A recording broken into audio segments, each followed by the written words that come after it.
गांधी ने केंद्र सरकार पर सदन में महंगाई के मुद्दे पर बोलने नहीं देने का आरोप लगाया है। कांग्रेस नेता के इन आरोपों पर पलटवार करते हुए केंद्रीय संसदीय कार्य मंत्री प्रहलाद जोशी ने कहा कि ये महात्मा गांधी की वंशज नहीं है, ये तो नकली गांधी हैं जो नकली विचारधारा रखते हैं, इसलिए ऐसा बोलते रहते हैं। राहुल गांधी पर राजनीतिक हमला बोलते हुए प्रहलाद जोशी ने कहा कि देश में आपातकाल लगाकर लोकतंत्र की हत्या करने वाले लोकतंत्र की बात कर रहे हैं। जिनकी अपनी पार्टी में लोकतंत्र नहीं है वे लोकतंत्र की बात कर रहे हैं। उन्होंने कहा कि राहुल गांधी को याद करना चाहिए कि जिन लोगों ने उनकी पार्टी में राष्ट्रीय अध्यक्ष चुनने की बात की, उनके साथ कांग्रेस ने क्या किया। ईडी की कार्रवाई का बचाव करते हुए जोशी ने कहा कि कानून अपना काम कर रहा है, इससे सरकार का कोई लेना देना नहीं है। वे अदालत भी गए थे, लेकिन अदालत ने उनकी याचिका खारिज कर दी। भारत में एक दिन में कोरोना वायरस के 20,551 नए मामले सामने आने के बाद देश में कुल संक्रमितों की संख्या बढ़कर 4,51,07,558 हो गई है। वहीं उपचाराधीन मरीजों की संख्या घटकर 1,35,364 हो गई है। केंद्रीय स्वास्थ्य मंत्रालय की ओर से शुक्रवार सुबह 8 बजे जारी किए गए आंकड़ों के अनुसार देश में संक्रमण के 70 और लोगों की मौत होने के बाद मृतकों की संख्या बढ़कर 5,26,600 हो गई है। देश में कोविड-19 के उपचाराधीन मरीजों की संख्या घटकर 1,35,364 हो गई है, जो कुल मामलों का 0.31% है।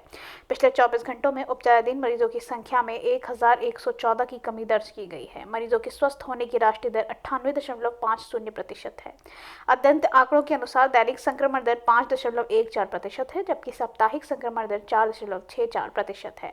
देश में अभी तक कुल 4,34,45,624 लोग संक्रमण से मुक्त हो चुके हैं और कोविड-19 के मृत्यु दर 1.19% है। महंगाई और रोजमर्रा के सामानों की बढ़ती कीमतों को लेकर कांग्रेस ने देश भर में विरोध प्रदर्शन करने का फैसला लिया है। राष्ट्रीय राजधानी दिल्ली स्थित अखिल भारतीय कांग्रेस कमेटी मुख्यालय में प्रेस कॉन्फ्रेंस को संबोधित करते हुए राहुल गांधी ने दावा किया कि भारत में लोकतंत्र की मौत हो रही है तथा 70 साल में देश ने जो हासिल किया था उसे पिछले 8 वर्षों में खत्म कर दिया गया है। पार्टी की महंगाई और बेरोजगारी के खिलाफ प्रस्तावित प्रदर्शन से पहले उन्होंने संवाददाताओं से कहा, लोकतंत्र की मौत हो रही है। जो इस देश ने 70 साल पहले बनाया उसे 8 साल में खत्म कर दिया गया है। आज देश में लोकतंत्र नहीं है, आज 4 लोगों की तानाशाही है। पूरे देश इसे जनता जानता है। राहुल गांधी ने कहा, हम महंगाई, बेरोजगारी, समाज में हिंसा की स्थिति का मुद्दा उठाना चाहते हैं। हमें संसद के बाहर और भीतर बोलने नहीं दिया जाता। सरकार 2-3 बड़े उद्योगपति के हित में काम कर रही है। भारतीय रिजर्व बैंक ने एक बार फिर रेपो रेट में बढ़ोतरी करना जनता को महंगाई का झटका दिया है। आरबीआई के नीतिगत दर रेपो में 0.5% बढ़ाकर 5.4% कर दिया है। इसके साथ ही पिछले 4 महीनों में रेपो रेट में 1.40% बढ़ चुका है, जिसका असर होम लोन से लेकर पर्सनल लोन तक की ईएमआई पर दिखने वाला है। आरबीआई गवर्नर शक्तिकांत दास ने रिजर्व बैंक की मौद्रिक नीति मीटिंग की अगस्त 2022 की बैठक के बाद आज यानी शुक्रवार को अपडेट दिया। रिजर्व बैंक की मौद्रिक नीति समिति की यह बैठक पहले सोमवार से बुधवार तक होने वाली थी, लेकिन कुछ कारणों से इसे टालना पड़ा। आरबीआई गवर्नर शक्तिकांत दास ने कहा कि एमएसपी की आम सहमति पर रेपो दर 0.5% बढ़ाकर 5.4% करने का निर्णय किया गया है। महंगाई और बेरोजगारी को लेकर कांग्रेस नेता राहुल गांधी ने प्रेस कॉन्फ्रेंस कर केंद्र सरकार पर जोरदार हमला बोला है। राहुल ने कहा कि हम महंगाई और बेरोजगारी के मुद्दे को संसद में उठाना चाहते हैं, लेकिन हमें बोलने नहीं दिया जाता। उनके इस आरोप पर बीजेपी की तरफ से पलटवार किया गया है। बीजेपी ने कहा कि महंगाई और बेरोजगारी पर जब चर्चा होती है तो राहुल आते नहीं है, सदन से बाहर चले जाते हैं। राहुल की प्रेस कॉन्फ्रेंस का जवाब देते हुए पूर्व केंद्रीय मंत्री रविशंकर प्रसाद ने कहा कि अभी हम लोग ने राहुल गांधी जी से प्रेस वार्ता देखी। राहुल गांधी घबराए और सहमे हुए हैं। जब भी महंगाई पर चर्चा होती है तो राहुल गांधी चर्चा में नहीं आते, सदन में वॉकआउट कर चले जाते हैं। निर्मला जी ने सदन में विस्तार से उत्तर दिया कि कोविड की समस्या के बावजूद भारत की आर्थिक व्यवस्था दुनिया के कई देशों की तुलना में बहुत बेहतर है।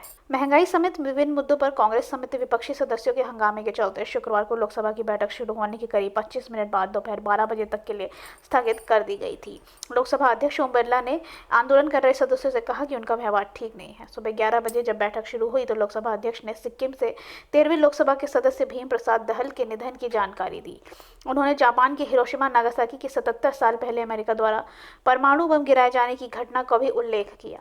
सदन में दिवंगत पूर्व सदस्य दहल और हिरोशिमा तथा नागासाकी पर परमाणु बम हमलों के मारे गए लोगों को श्रद्धांजलि देने के लिए कुछ पल मौन रखा गया। इसके बाद अध्यक्ष ने प्रश्नकाल शुरू कराया। इसी दौरान विपक्षी दलों ने सदस्य आसन के निकट जाकर नारेबाजी करने लगे। महंगाई और बेरोजगारी के विरोध में कांग्रेस ने हल्ला बोल दिया है। इसके साथ ही पार्टी के बड़े नेता और कार्यकर्ता आक्रामकता के साथ देश भर में सड़क प्रदर्शन कर रहे हैं। इसी बीच कांग्रेस की महासचिव प्रियंका गांधी वाड्रा का देश में हो रही महंगाई पर बयान आया है। प्रियंका गांधी ने कहा कि महंगाई सीमा से अधिक आगे बढ़ गई है, इसके लिए सरकार को कुछ करना होगा, इसीलिए हम लड़ रहे हैं।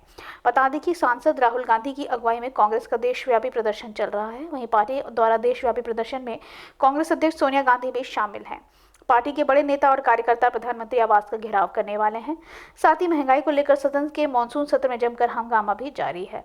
इसके चलते एक बार फिर सदन को दोनों सदनों को कार्यवाही कई 12 बजे तक के लिए स्थगित कर दिया गया है। बढ़ती महंगाई और बेरोजगारी के विरोध में कांग्रेस आज देश भर में प्रदर्शन कर रही है। महंगाई और बेरोजगारी के विरोध में राज्यसभा में विपक्ष के नेता मल्लिकार्जुन खड़गे बड़े ही अलग अंदाज में सदन में पहुंचे। सदन की कार्रवाई में शामिल होने के लिए खड़गे काला कुर्ता और पगड़ी पहनकर पहुंचे। उनके साथ कांग्रेस के अन्य सदस्य भी काले रंग के कपड़ों में नजर आए। उच्च सदन की बैठक शुरू होते ही विपक्षी सदस्यों ने अपनी मांगों को लेकर हंगामा शुरू कर दिया। हंगामे के बीच ही सभापति एम वेंकैया नायडू ने आवश्यक दस्तावेज सदन में पटल पर रखवाए। इस दौरान कुछ सदस्य आसन के समीप आकर नारेबाजी करने लगे। कांग्रेस के सदस्य कुछ वस्तुओं पर वस्तु एवं सेवा कर लगाने के तथा केंद्रीय एजेंसियों के कथित दुरुपयोग का मुद्दा उठा रहे थे। कुछ सदस्यों ने मांग की कि सदन में विपक्ष नेता को बोलने नहीं दिया जाता है। शिवसेना नेता संजय राउत को मनी लॉन्ड्रिंग के आरोप में प्रवर्तन निदेशालय द्वारा गिरफ्तार किए हुए 4 दिन हो चुके हैं, लेकिन राष्ट्रवादी कांग्रेस पार्टी के प्रमुख शरद पवार असामान्य रूप से शांत हैं और उन्हें अब तक कोई प्रतिक्रिया नहीं दी है। पवार की चुप्पी में राजनीतिक हलकों में चर्चा करनी है, क्योंकि नेता ने हमेशा कहा कि भारतीय जनता पार्टी के नेतृत्व वाले केंद्र राजनीतिक विरोधियों को परेशान कर रहे हैं, लेकिन केंद्र एजेंसियों का दुरुपयोग कर रहा है।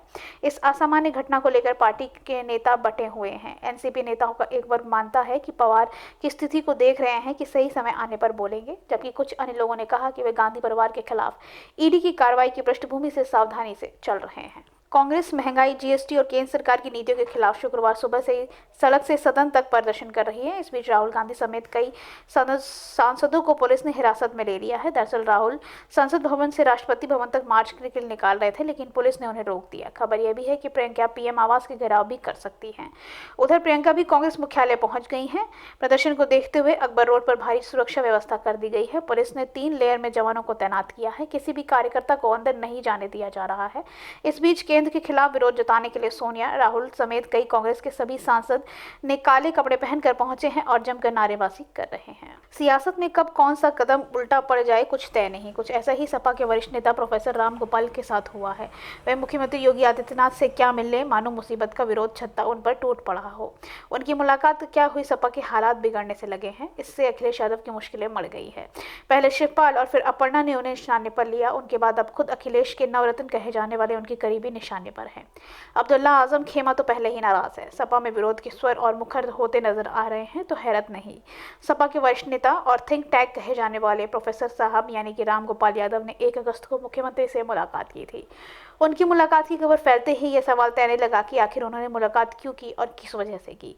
कहीं कोई भ्रम न रहे, लिहाजा पार्टी ने उसी रात 9:37 पर पार्टी द्वारा ट्विटर हैंडल से इसको लेकर दावा करार दिया।